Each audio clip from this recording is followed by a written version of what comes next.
Newcastle United have endured a frustrating start to the season so far and are now looking to get their domestic form back on track. Eddie Howe's side beat Fulham 2-1 at St James Park last time out, and they are keen to build on that success in the coming weeks to push up the table. Newcastle were dealt a blow in terms of their squad depth earlier this season when Yoane Wissa picked up a serious injury on international duty, adding to their frustrations. Alexander Isak and Callum Wilson's summer departures meant Newcastle needed to sign 2 new strikers, but only Nick Woltemade has been fit so far this season. As a result, there have been questions about whether the Magpies could add an extra striker to their ranks in January to cover for the absence of Wissa.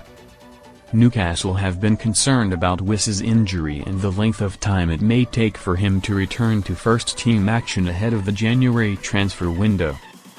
However, as I revealed on the latest edition of Football Insider's Inside Track podcast, Newcastle have no plans to sign a new striker midway through the season and are confident the Democratic Republic of the Congo international will return in time to ease any concerns. The latest update on the striker's future is that he could be in contention for their visit to West Ham next weekend, but will take longer to get back to match fitness. Speaking on the Inside Track podcast, I explained, I would be surprised if they were to bring in a new striker. I think obviously Woltemade has hit the ground running. We haven't seen Yoane Wissa yet, unfortunately due to injuries. I don't think Newcastle will be rushing into anything just yet to make any plans for striker additions. They'll be hoping that Wissa can get fit and come in and prove his worth to the team as soon as possible.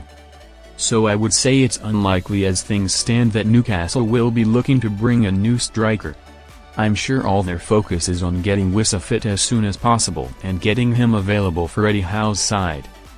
Wissa went on strike at Brentford to force through and move to Newcastle, and therefore had very little pre-season action and will take time to get up to speed.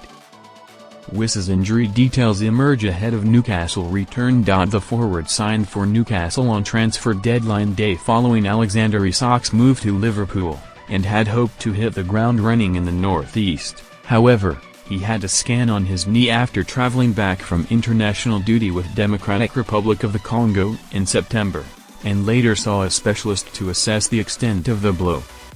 Wissa was expected to be fit to start against Wolves and was in line to make his Newcastle debut shortly following his arrival, but faced a major setback.